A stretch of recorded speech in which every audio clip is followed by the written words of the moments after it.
have the privilege of being joined by Krystal Vayda, who is the actress and producer for the horror thriller Dreamcatcher. How are you doing today? Good afternoon. I'm doing very well, thank you.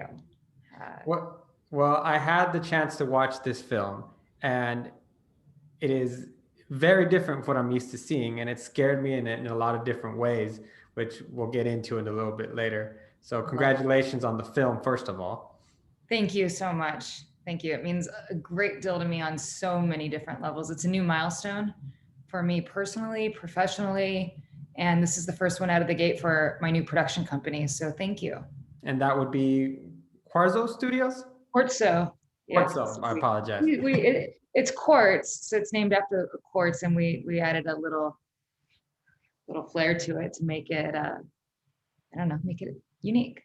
Very good. Yeah, it's always important to stand out. Can you tell us a little bit about the film? Well, it's a whodunit murder mystery for this younger generation. So I was a 90s kid, so I grew up and was heavily influenced by movies like The Skulls and Scream, and I Know What You Did Last Summer. And so I love that ensemble piece where there's sort of a cast member that you can identify with. Doesn't matter who you are or what you're going through. So I really wanted to bring that back because I feel like that there's been kind of a lack of that probably the past decade. And so basically I just wanted to tell the stories that I was influenced with growing up. And I was in Ibiza for a month, and I was so inspired by sort of the nightlife and the culture there. And prior to that, I wasn't really big into EDM music, to be quite frank.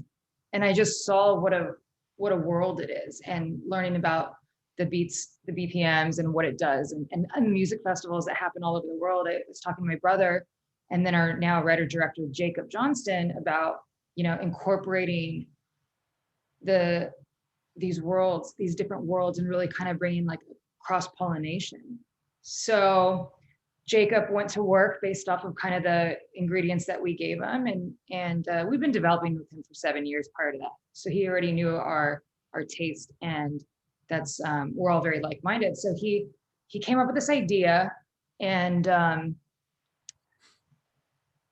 it's being compared to a few different things, but I think it's definitely its own thing. But it's a group of kids go to an underground EDM music festival, and basically some serious stuff goes down, and there's a killer, and the killer is under the mask of DJ Dreamcatcher, who's basically like Daft Punk or a Marshmallow, or there's a few different types of DJs. So you don't understand exactly what's going on till the very end. And we decided to go with that ending because it's never been told before. And so again, it's a formula that's been done, and we had the courage and said, let's just go for it.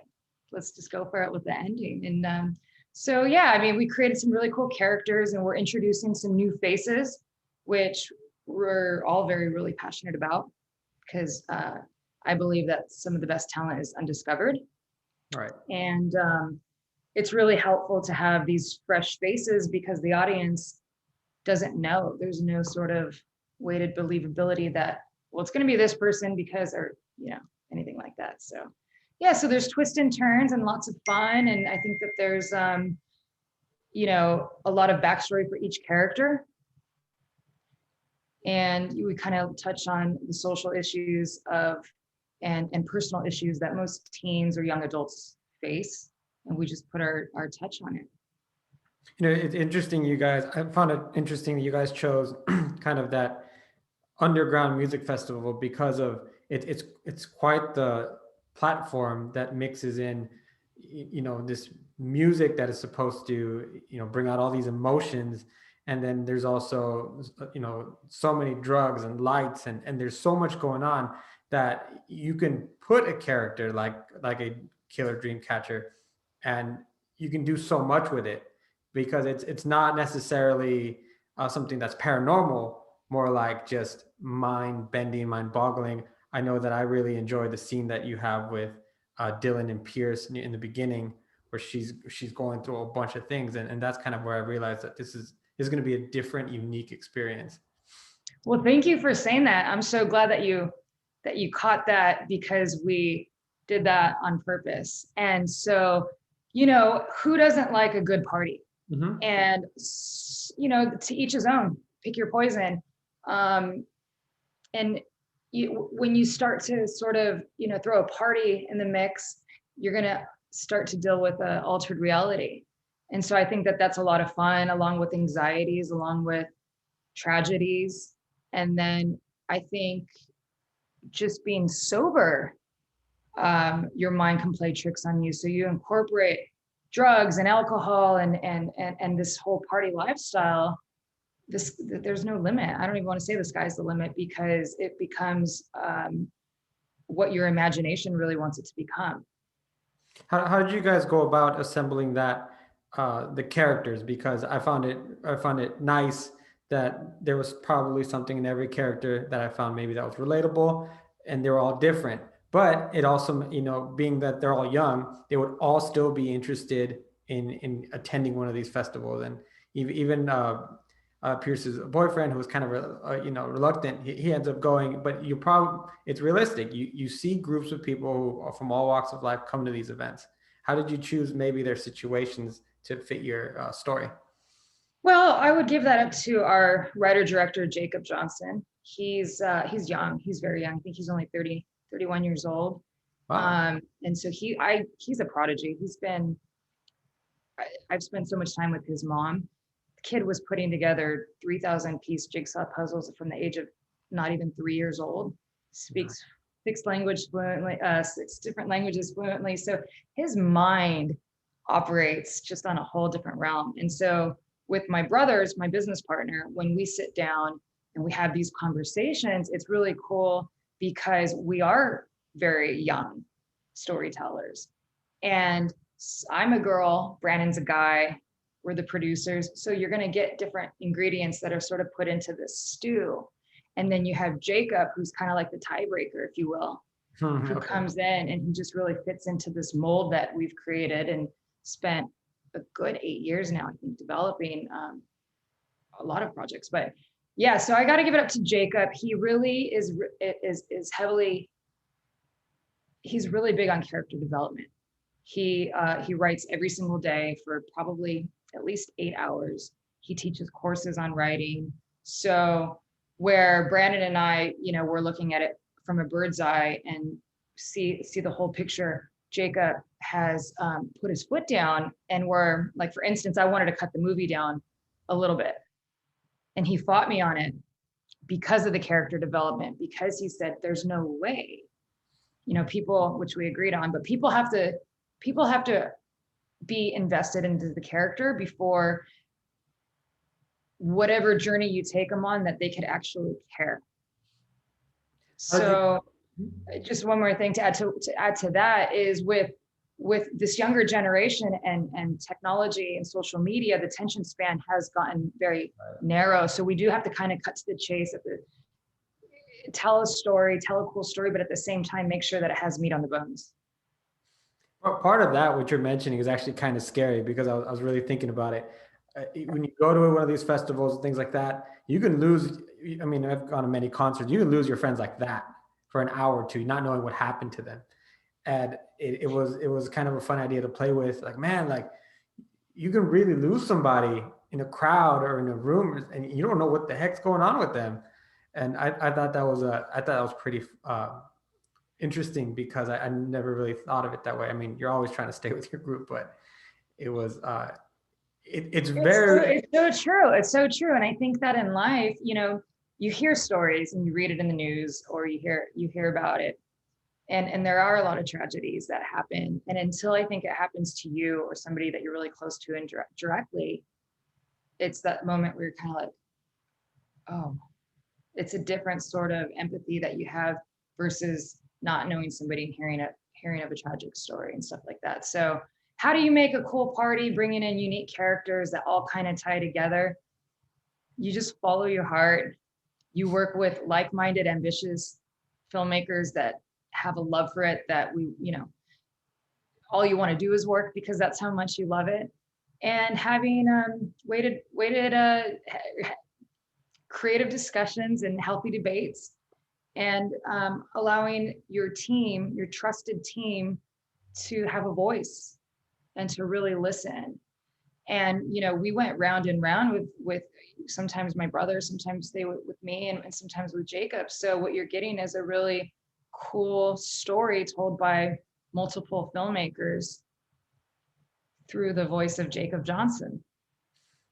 I thought that there's that scene where everybody takes off the mask and everyone's the killer, but as you develop the characters, you almost pay a little bit more attention to it.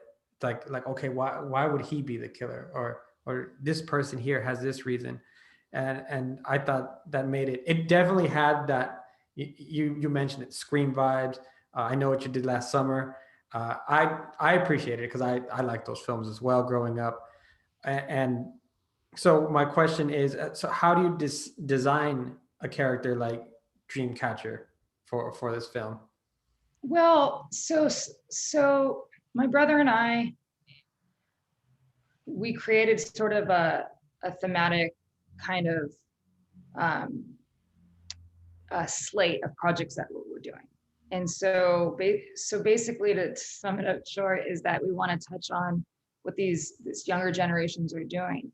And everybody wants something in life at whatever age it is. And the thing about these characters is they all want something, and they all want something different. And, at what length are you willing to, have it all or make your dreams come true? What are you willing to sacrifice? What are you willing to give up? Because it's going to be time. It's going to be, weekends sometimes. It's going to be, what are you giving? How bad do you want it? Then there's the sort of moral code, the moral compass. And so we really wanted to touch on that in a trendy way, or what we feel is very trendy. And then you have adult characters who come into this whole world. And if not on Dreamcatcher, on other projects, it's oftentimes it's parents, or are parents living vicariously through their children? Do they want it more? Do they want the life for their child that they never had? And so those are the themes that we touch on. And I think that it's time. I think we're in a really cool, unique movement. It's 2021, and I think that discussions are happening. And I'm really proud that I get to be here to witness it, because it's hard to have tough conversations. Mm-hmm. It really is. You don't want to talk about whatever, whether it's sexuality, whether it's, there's just a lot going on. And a lot of times that these younger kids are so suppressed because they're not able to express themselves. So whatever in society, a lot of times adults in society, they cover things up. They'll throw money at the problem. Let's just get rid of the problem. Let's just throw money at it, and never happen. And now today, you can't have that attitude, because the media doesn't control everything the way that it once did. Because if something happens, it's out there. If you get one teenager or somebody who catches it on social media, so we're living in a very honest world now, which I think is really, really cool. And I think times are changing where everybody is adapting. I think even laws can't even keep up fast enough, because that's how much things are changing. So creating storylines that are forcing people to have difficult conversations. Now we have a killer, we have a great group of kids, we have some fantastic themes. Did you have any challenges in finding the right music for the film? Because I mean, there's some times where it's just such a big part of the scene is that sound. That's a great question, Manny. And I really appreciate that, because it's a cool one. And it just shows me how much you really notice how much, we crafted something so unique, and that you're pointing out. I take that as a compliment. So thank you. In terms of the sound, there's two different things. So there's the music, and then there's the sound designer. And we work with a guy by the name of Jeff Allen Jones, he's our sound designer. He's just incredible.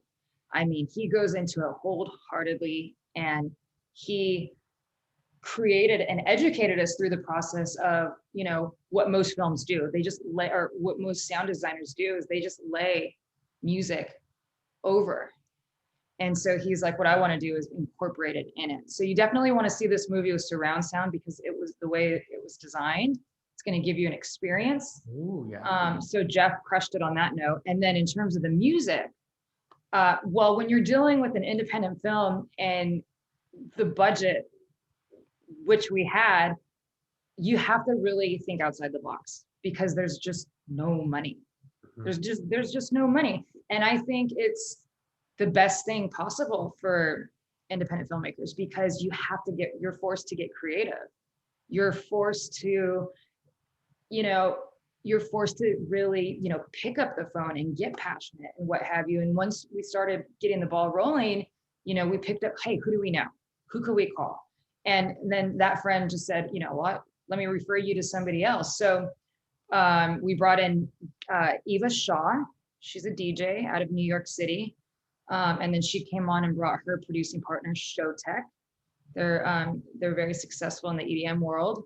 And I thought it was really cool because she's a girl. She's like this really hot, beautiful, aesthetically, former model, but, you know, really passionate about what she does. And I was like, that's so cool to bring in another strong female who really, you know, shepherded this project musically.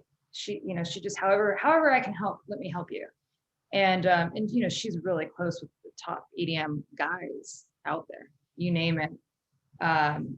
So she kind of helped me a lot with explaining the process of everything in the world that she comes from. And then it kind of snowballed from there. My executive producer, he has been going to Ibiza for over 20 years, since before it was then. So he has old school friends that are all DJs and whatnot. And we just got everybody really excited and back to the bare necessities of like, why do you love music? Well, this is what we're doing. So, you know, what do you think? And as long as they felt something, which we usually get people pumped up, then it's like, well, let's go at it with the blank canvas, you know, show us what you have.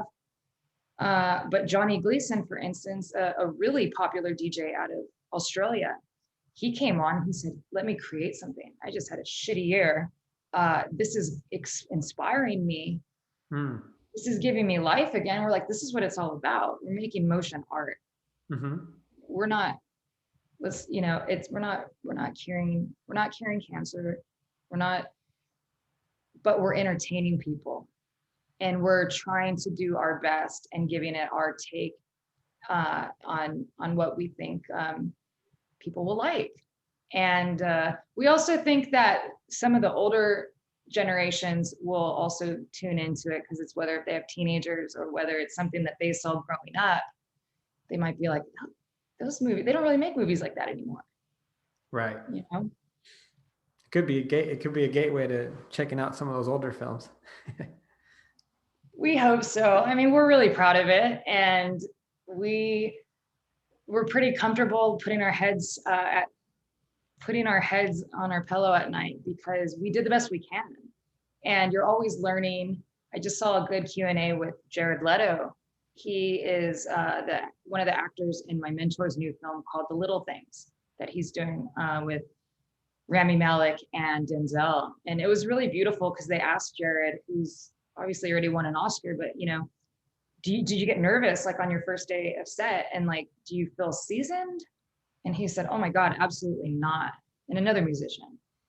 And he was like, it's absolutely not. It's the opposite. I felt like a complete amateur. And the more information I get, the more I see and the more experience, the more he says that like, I don't know. And it was like the perfect message for me. And like, you know, where I am currently in my life, I'm like, that's exactly how I feel. Is, I don't know, do you feel that way, Manny? Like the older you get, the more you learn, you think like, gosh, I need to read more, or I need to learn more. Yeah, I've been going through that the last few years myself. Yeah, definitely. Especially in the position I'm in now. There's just so much more in multimedia that I haven't seen also, that I thought I knew, but I know nothing. It's humbling, right? Right. I completely agree with you. It's really, really humbling. And you just have to kind of remind yourself, like, you're doing it. You're doing it. You're doing what you're going after your dreams. And I admire that. I wish that a lot of people would follow their dreams, because, you know, I read a really good statement the other day saying, whether you go after your dreams or you don't, you're going to get criticized, but you're going to get criticized if you don't do anything. So don't be scared. Just get out there and do the best you can. And I'm really excited for the world to see Dreamcatcher. We've already sold over 32 countries worldwide, and we're getting such a beautiful response from all over the place. It's really beautiful, because we went into it with almost like these young and hungry, like, you know, we met at a backyard barbecue, and it's just kind of, you know, the industry is really challenging, and sometimes it takes you to places where you're like, wait, this is more of a business than I ever really thought. And so for me, this whole experience of Dreamcatcher was really beautiful, because it was like a lot of young, not in age, but spirits and souls, just a lot of ambitious people who wanted to be part of something. Yeah. And I think that it came together nicely, and we're so proud of it. And it was made with so much love, and we had so much fun filming it on set. We Taco Tuesdays every Tuesday, and it becomes a family. And so the fact that we reached this new milestone, we're like, wow, it's possible. You know, you can get out there and you can do it, whatever it is that you want to do in life. It's like, it really is the journey. Well, the passion is definitely there. You can see it in the film, and it's no wonder that you guys are one of the top 20 films to watch from USA Today and Newsweek. I read that note, so congratulations on that. Thank you. Yeah, it's really exciting. And DJ Dreamcatcher, we're so excited. Like, you know, the kids I'm really excited to see what happens with all of their careers, because they're such great people. And a lot of them should have, in my eyes, they should have made it a while ago. And, you know, it's unique times that we're in a pandemic or movies coming out. So I have no idea what's supposed to happen next, but I'm looking forward to it. You know, Travis Burns is a young Australian. He looks like a young Brad Pitt, DJ Dreamcatcher. And then we have Zachary Gordon, who was Diary of a Wimpy Kid, the franchise. So he spent his, you know, good 10 years of his life being the Wimpy Kid. So for him, this is his comeback role, and taking on a role that scared the heck out of him. And so I'm really proud of him. And it got a lot of Elizabeth Posey, the blonde one. She looks like a young Charlize Theron. I think that she has the chance to really surprise people, where people are going to be like, who's this girl? And Nikki Cost, who's done a lot of really great work, and she's done a lot of television. And you know, so they all brought something to the table. And that's what's really cool about working with ensembles, is that there's no I in team. Right. There's no room for ego here, because you guys are all special. And if one of you guys doesn't bring it, it's not going to come together. Right. Correct. 100%. So I'm gonna let you go, but before I do that, I want to know about your character, Victoria. Oh gosh, you know what? It's more of a cameo on this one. I was gonna take on a larger role, and I'm glad I didn't, because this is a lot to carry on my shoulders. And our theory is just kind of like, what's best for the project. And when you're working 18-hour days, there's no room for error. Like this has to be it. So popped in, and I said hello into the film, and I wanted to do something really funny. Movies like this can get really intense. And so you have to find moments to let it breathe. And so I thought my character can find that natural moment where it can kind of just like break it up a little bit. And Jacob did a really lovely job with his comedy. There's a lot, if you listen closely, there's a lot of one-liner. It'll get you, where people are going to be like, wait, did they just say that? So yeah, so there's definitely a lot more for acting in my future. I just thought I wanted to do something that I felt was appropriate for the time. But now I'm looking forward to taking on more in the future. Well, it still sounds like you had your hands full, and by what I've seen of the film, which actually I saw the whole thing, I'm thinking I'm probably gonna have to watch it again because it feels like a film that you can watch a couple of times, and because you probably missed a few things because there's so much going on. That's correct. That's absolutely correct. And Wes, the last movie that I made was with Wes Craven, and spent a lot of time with him. And so that information, it's like sitting with your grandfather, and it's just those moments in between of what, you know, he shared with my brother and I is it's classic. It's timeless information. And so, you know, we're really proud to sort of, you know, and a lot of genre filmmakers came from working underneath him. Robert Rodriguez and Marcus Diego, which does a lot of television, and Julie Plec. And I told my brother this, I want to say 10 years ago, and this is when Vampire Diaries was just coming out.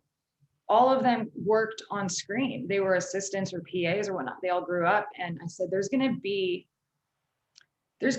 room for somebody to take on the young generation, those types of films, because they're all getting older and they're not going to want to make, you know, these younger storytelling when they're older. And, you know, you kind of graduate with your, as you mature in life. I said, Brandon, there's going to be a time where there's going to be room for us. And so now's that time. And that's a very ambitious statement to make, but I'm so proud of it.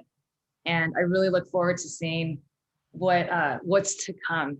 We're 5 weeks out in 2 days from this rolling out. So correct. Comes out theaters, on demand, and digital March 5th. But March 5th. Go get Excuse me? It's like you said, go get your dreams. And this is exactly what you guys are doing. And by doing that, you guys put together a phenomenal film. Thank you so much, Manny. I really appreciate it. No Talk problem. soon. Take care. Yeah, take care. Thank you. Bye-bye. You too. Bye-bye.